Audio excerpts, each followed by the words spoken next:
Muy atentos porque hoy vamos a reaccionar a varios vídeos que son una auténtica bomba. Dicho esto, no voy a alargar más la introducción innecesariamente y vamos a romper el hielo con esta auténtica barbaridad de boca de un saharaui, Taleb, el que por cierto lleva unos días desaparecido, según me han dicho ciertas fuentes. Supuestamente se ha ido de retiro para alejarse un tiempo de las redes sociales, aunque siempre tendremos la duda de si esto es realmente así o debido a las fuertes declaraciones que ha dado en ciertos podcasts le han querido forzar o inducir a ese retiro de las redes sociales. Muy atentos. Pero viaja a Marruecos continuamente a dar conferencias muy bien pagadas, conferencias que blanquean la ocupación marroquí al Sáhara, dicen que el Sáhara tiene que ser marroquí y demás.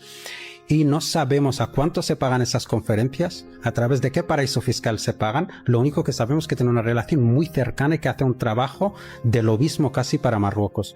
Hablamos de la exministra Marilla Trujillo, fue ministra de Zapatero, vive en Marruecos y esta ministra incluso llegó, y esto está disponible también, lo pueden buscar, llegó a decir que no solo el Sáhara, sino Ceuta y Melilla también se deberían dar a Marruecos, una exministra española del Partido Socialista.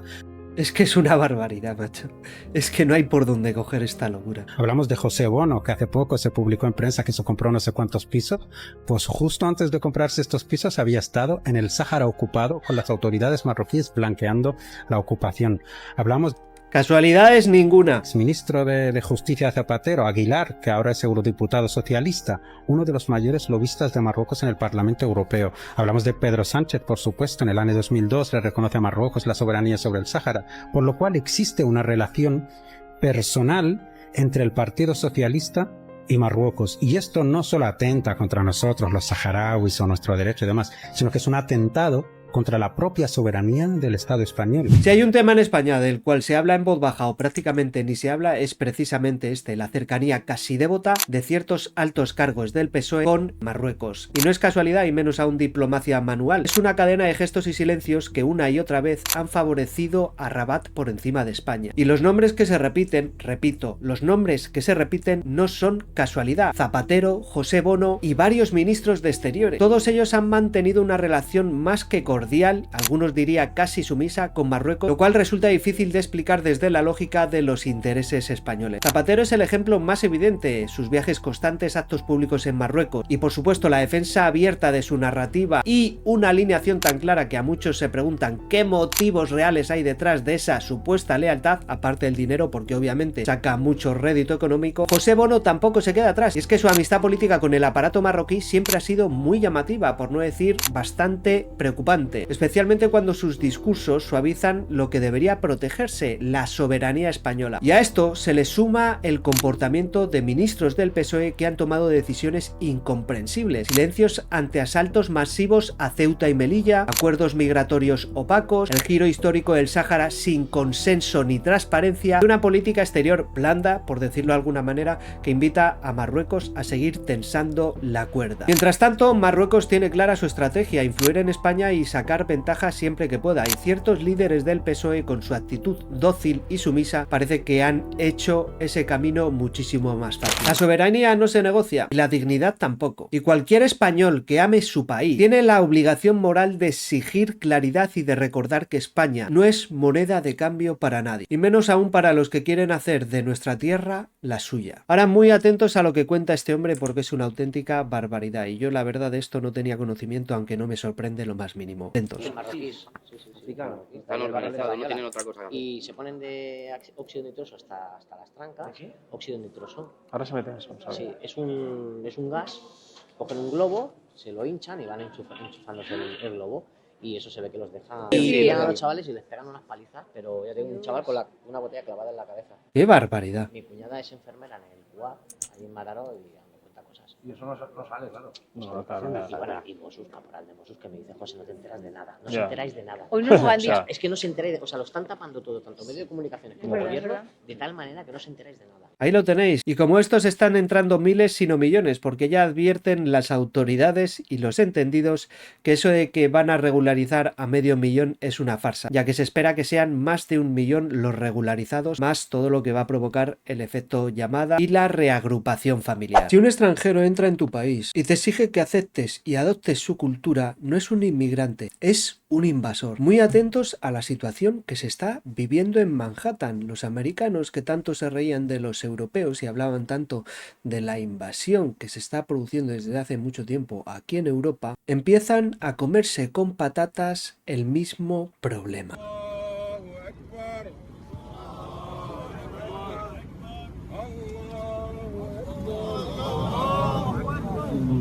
America! America! America! USA! USA! USA! لا أعبد ما تعبدون. You know I speak the truth. You fucking hate gays. You fucking hate them and you kill them. Stop killing gay people! Stop killing gay people! Stop killing... Y los principales promotores de todo este caos, de toda esta invasión a nivel mundial, son el lobby de la estrellita.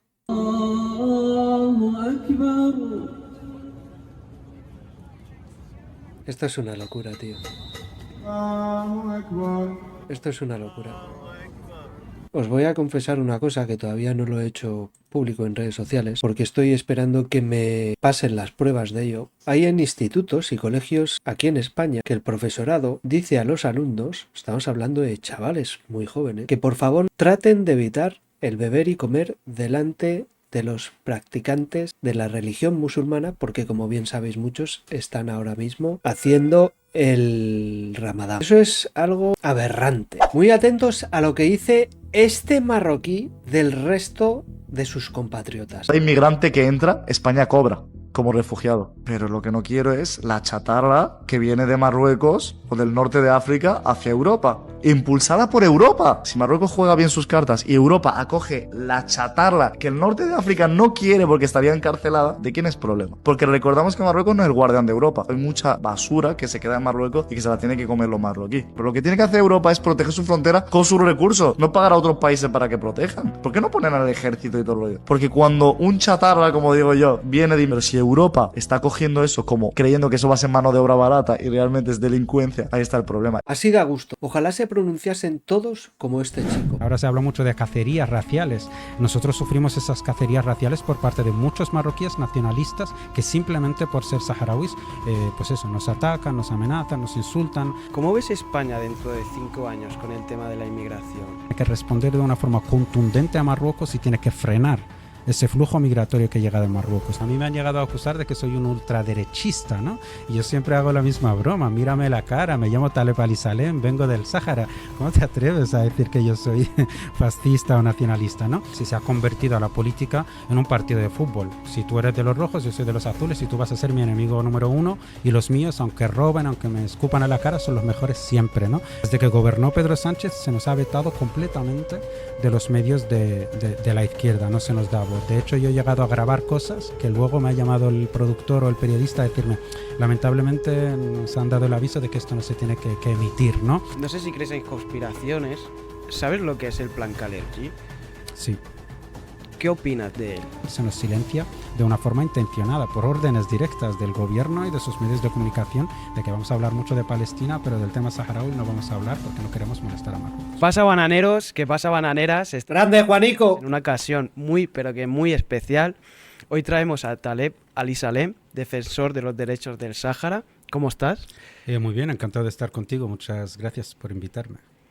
Mira, te quería preguntar, para alguien que no sepa qué ha pasado con el Sáhara, ¿podrías hacer una explicación? Para alguien que no tenga ni idea del tema.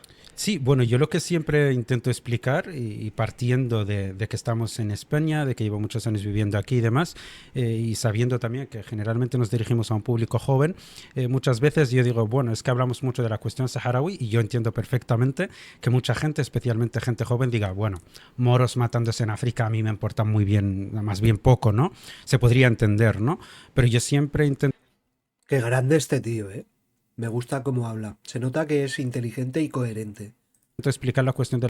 Y que empatiza, o sea, ya simplemente el hecho de que se ponga en el lugar de los jóvenes y cómo ellos pueden argumentar en su propia cabeza todo este tipo de conflictos y de políticas, dice mucho, ¿no? Máquina, Taleb. El Sáhara Occidental, que es una cuestión que está completamente ligada a este país. Es decir, el Sáhara Occidental fue colonia española, fue provincia española, fue la provincia 53. Hace muy poco leía un titular de prensa a un antiguo militar español y el titular decía: yo viví en el Sáhara cuando era tan español como Cuenca. Esto quiere decir que el Sáhara Occidental fue provincia española, tiene una relación con España, fue junto a Guinea Ecuatorial una colonia española. Y lo que se hizo básicamente es una entrega por parte del gobierno español del Sáhara Occidental a Marruecos. El Sáhara es un territorio muy rico, con muchos recursos naturales, con una población muy reducida. Y bueno, España vivió un momento bastante complicado, Franco se estaba muriendo ya, Juan Carlos quería ascender al poder, Marruecos tenía un interés en ocupar este territorio bastante rico. Entonces lo que se hizo es presionar a España por parte de Francia, de Estados Unidos, también de Marruecos, para que se entregase el Sáhara Occidental a Marruecos. Este tío sabe lo que dice, ¿eh? Sabe lo que dice. Y ojo, porque los primeros que fueron a entregar a los americanos y todos estos interesados, no solo el Sáhara, sino el país entero, a Marruecos y intereses ajenos, fue la Casa Real. Marruecos. Se entregó el Sáhara a Marruecos en contra de la voluntad del pueblo saharaui, que lo que quería era la descolonización e independencia, igual que Guinea Ecuatorial. Y bueno, seguimos arrastrando ese problema hasta el día de hoy. Han pasado 50 años. Legalmente el Sáhara sigue siendo, según las Naciones Unidas, un territorio español. Los saharauis seguimos luchando por esa independencia, pero lamentablemente Marruecos ocupa el 80% del territorio hasta el día de hoy. Qué Claro, barbaridad. yo te quería preguntar cómo era la situación del Sáhara cuando estaba Franco ahí en el poder. Bueno, era una situación primero de una colonización, tengo que decir que no fue violenta. Es decir, cuando España empezó a introducirse en el territorio del Sáhara Occidental, fue acordado con las tribus saharauis que vivían, no hubo violación, no hubo violencia. Esto es reconocido por los mismos saharauis. Se estableció primero como una colonia, más tarde como provincia. Había una buena convivencia entre saharauis y españoles. Había muchos españoles que nacieron, especialmente de Canarias, que vivieron, tuvieron sus hijos y demás en la provincia 53. En aquel entonces se le conocía como Sáhara Español. De hecho, es que a Franco allí se le recibía como si fuese un puto héroe. A ver, no un héroe, pero sí con mucho respeto, con mucho respeto. Había procuradores saharauis en el Congreso de los Diputados. De hecho, hace poco compartía en Twitter cómo Franco condecoraba a los procuradores saharauis que estaban en el Congreso español en aquel entonces, ¿no? Pero ya digamos que en los años 60 empezaron los países africanos a rebelarse contra las potencias colonizadoras, la guerra de Argelia contra Francia, otras naciones también en el continente. Empezaron a nacer movimientos de liberación que luchaban por la independencia, es decir, ya no es tiempo de colonización, queremos autogestionarnos y ser estados independientes. Pues los saharauis empezaron a finales de los años 50, a principios de los años 60 también a rebelarse contra España y a decir, bueno, es el momento de que nosotros también tengamos nuestro propio estado y no seamos una colonia española, ¿no? Y es totalmente respetable. El choque, los saharauis empezaron a salir a manifestarse, empezaron a reivindicarse como una nación que quiere ser libre e independiente, y empezó también por la parte de España una represión contra la población saharaui. El primer movimiento nacionalista saharaui, liderado por Mohamed Basiri, fue rápidamente desintegrado. Mohamed Basiri fue detenido por las autoridades españolas y desaparecido hasta hoy en día. Y ya más tarde nació el Frente Polisario en el 73 como un movimiento de liberación saharaui que lucha por la independencia. Llegamos al año clave, ya voy terminando, que es el año 75. Cuando España se había comprometido, bueno, ya es momento, os vamos a dar la independencia, se comprometió ante las Naciones Unidas a que va a descolonizar el territorio, fue cuando Marruecos entró y dijo, no, esto me pertenece. Se decía que Franco había jurado que ningún marroquí iba a entrar al territorio del Sáhara Occidental y que Franco iba a garantizar que el pueblo saharaui sea un país libre. De hecho, Franco mandó al ejército español en aquel entonces, a los legionarios, a poner minas en el norte del Sáhara Occidental porque Marruecos amenazaba con que iba a enviar la famosa Marcha Verde ocupando el Sáhara Occidental. Lo que pasa que, bueno, Franco entró ya en coma, estaba ya en... Y aquí hay una cantidad de historias que se han inventado. Me cago en la leche, tío. Sus últimos días estaba muriendo y se dice que el rey Juan Carlos, esto se confirmó a través de documentos de la CIA que fueron desclasificados, que la CIA o Estados Unidos le prometió a Juan Carlos que ascendería al poder, que apoyarían su ascenso al poder si entregaba el Sáhara Occidental a Hassan II, rey de Marruecos. El 14 de noviembre de 1975. Y terminó vendiendo no solo el Sáhara, sino el país entero.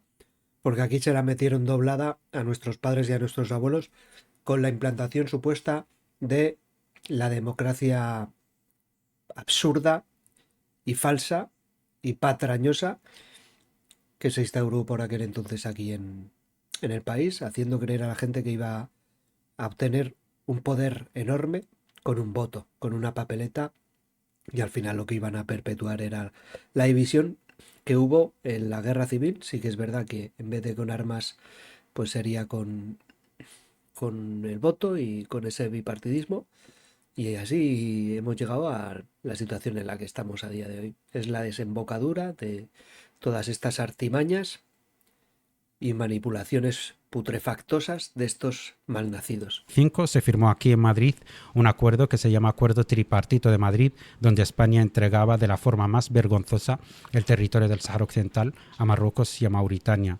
Y rápidamente España se marchó y Marruecos entró a ocupar el territorio. Claro, yo ahora te quería preguntar, hay una pregunta que la voy a hacer ya. O sea, ¿tiene algo que ver el Partido Socialista en todo esto? Sí, el Partido Socialista, digamos que es uno de los principales culpables de que este problema siga hasta día de hoy, ¿no? Yo recuerdo que hay un discurso muy famoso en YouTube que mucha gente lo puede ver en los años 70, creo que fue en el año 78, cuando Felipe González, en aquel entonces el recién, era un joven recién salido a la política, tenía mucho apoyo, quería llegar a la presidencia y demás, viajó a los campamentos de refugiados saharauis en Argelia, donde llegó mucha gente escapando de esa ocupación marroquí, y dio un discurso que está en YouTube y dijo su famosa frase: tanto yo como mi partido estaremos con ustedes hasta la victoria final. Cuando Felipe González llegó al poder, lo primero que hizo es viajar a Marruecos y apoyar al rey de Marruecos militar y económicamente. Es que lo llevan en la sangre esta gente, tío. Es que lo llevan en la sangre. Me refiero a los socialistas. Para bombardear el pueblo saharaui y seguir esa ocupación ilegal al Sáhara Occidental. Ahí empezó la traición, y es una traición que continuó con el gobierno de Zapatero, que fue el primer presidente de España en no solo vender armas a Marruecos, sino regalar armas a Marruecos. Zapatero regaló armas a Marruecos con un precio simbólico de venta de €1, unas armas que han sido utilizadas para reprimir a la población saharaui en los territorios ocupados. Y ya digamos que la gota que colmó el vaso llegó con Pedro Sánchez en el año 2022, cuando reconoció o hizo esa segunda entrega del Sáhara Occidental y reconoció que el Sáhara Occidental tiene que ser un territorio marroquí, en una clara violación a la legalidad internacional y en un claro ataque también a la soberanía nacional española. Me gustaría preguntarte, porque ahora quería entrar en más profundidad en todo este tema, pero ¿cómo era un día a día en un campamento refugiado? Sé que viniste a España con 10 años, sí, pero ¿tienes algún recuerdo de ese día a día en un campamento? Sí, pues fíjate, yo siempre lo cuento así, que mucha gente se piensa que, nacer en un campamento de refugiados tiene que ser algo traumático y demás, pero yo no lo recuerdo para nada así, porque cuando tú naces en un campamento de refugiados, claro, cuando yo nacía no había televisiones, no teníamos agua potable, tampoco había electricidad. Entonces yo no tenía nada con lo que comparar, yo no sabía cómo era el mundo. Entonces yo era un niño que salía descalzo a jugar, vivíamos en tiendas de campaña, vivíamos de la ayuda humanitaria internacional que mandaba la ONU o algunas organizaciones internacionales, había mucha escasez. Era una vida bastante dura, pero para un niño que no tiene la capacidad de comparar con nada, entiende que el mundo es así, la vida es así y ya está, ¿no? Entonces yo siempre también cuento la historia de mi madre, que cuando mi madre vivía en su casa en el Sáhara español en aquel entonces, una casa bastante grande, una vida bastante cómoda, y de repente vio cómo el ejército marroquí estaba entrando, matando a todos los saharauis, ella tuvo que escapar a esos campamentos y establecer esos campamentos. Y ella siempre me cuenta que cuando ellos llegaron a esos campamentos en Argelia decían, bueno, esto será cuestión de una semana, un mes, mi madre tenía la llave de su casa y volveremos. El mundo no puede permitir que esto dure mucho tiempo, ¿no? Pues han pasado 50 años, yo soy la tercera generación que nació en esos campamentos de refugiados y mi madre sigue esperando volver a su casa, ¿no? Qué Entonces, te digo, recuerdo como un momento muy feliz, pero el gran choque fue cuando llegué aquí, a España, con un programa que se llama Vacaciones en Paz, que trae niños desde los campamentos a pasar el verano con familias españolas, y ya fue la gran sorpresa de decir, yo recuerdo que pasaba horas encendiendo y apagando la luz, yo no entendía por qué le dabas a un botón y se encendía la luz, me daban miedo las casas, tantas puertas, quizás no subía las escaleras, me tenían que coger para subirme y bajarme porque me daban miedo las escaleras, ¿no? Y desde ahí te empiezas, y quizás de ahí nace también mi activismo y mi lucha por esta causa, nacen muchas preguntas a una edad muy temprana de por qué ellos tienen todo esto, por Qué historia más interesante la de este chico, ¿verdad? qué yo no, por qué. Entonces ahí sí que tienes algo con lo que comparar y empiezas a cuestionarte todo y te das cuenta que eres víctima de un conflicto político y que podrías vivir muy cómodamente porque tu territorio es muy rico, pero lamentablemente debido a esa ocupación marroquí estás obligado a vivir en esos campos de refugiados. ¿Tus padres están aquí en España o dónde? Mi madre sí, mi padre no, mi padre está en el Sáhara. Sí. ¿Y ellos qué te dicen de la situación? ¿Qué te dicen? Y de tu activismo, ¿ellos qué te van? Bueno, mi padre vive en las zonas ocupadas y sí que ha tenido bastantes problemas, porque las zonas ocupadas están controladas completamente por Marruecos, ¿no? Entonces, lamentablemente, he dejado ya de tener contacto con mi padre, un contacto directo, solo tengo contacto a través de otras vías, porque mi padre ha recibido amenazas directas, ¿no? De decir, si tu hijo no para su actividad, él tuvo que pagar quizás, o fue amenazado de pagar un precio, ¿no? Entonces mi padre simplemente se ha mantenido al margen. Yo he intentado no mantener contacto con él de forma directa y sí que sufre de forma directa el hecho de que yo ejerza este activismo, pero en el fondo tanto mi padre como mi madre están bastante orgullosos porque somos un pueblo que solo tenemos esto, es decir, solo tenemos la voz, solo tenemos la resistencia. Mi madre estuvo muchos años trabajando en la construcción de esos campamentos, en ese ejercicio de resistencia. El hecho de ver que yo lo continúo, que mis sobrinos pequeños lo van a continuar. Qué gente más valiente, macho. Qué gente más valiente. Mi más sincero respeto y admiración hacia este chaval y su familia. Y el pueblo saharaui. Yo creo que es clave en una lucha como esta, el hecho de mantener la resistencia hasta que llega un momento, un día, un contexto donde se materialice nuestro deseo de vivir libres en nuestra tierra, ¿no? ¿Y qué riqueza tiene el Sáhara? ¿En plan de minerales o...? Bueno, decía, nunca se me olvidará, un anciano saharaui en los campamentos, siempre él contaba que nuestra mayor desgracia como pueblo es el hecho de haber nacido, el haber existido en un territorio tan rico. El territorio del Sáhara Occidental es uno de los territorios más ricos del norte de África. Tiene el 75% de reservas de fosfatos de todo el mundo y el fosfato es un material imprescindible que se utiliza como fertilizante, es decir, lo utiliza todo el mundo para la agricultura. También tenemos uno de los bancos pesqueros más grandes del mundo. En el mar del Sáhara Occidental hay todo tipo de peces y se reproducen de una forma muy, muy acelerada. También hay petróleo de fácil extracción, se cree que hay minas de oro y de minerales raros y demás, por lo cual de ahí nace el interés también de Marruecos de ocupar este territorio, aunque es un territorio bastante rico, ¿no? Pero también quería decirte que me preguntabas por los campamentos y ahora hablamos de las riquezas del territorio del Sáhara Occidental. Nosotros en los campamentos vivimos de ayuda humanitaria. Somos un pueblo que es dueño de uno de los bancos pesqueros más ricos del mundo, donde está pescando absolutamente todo el mundo.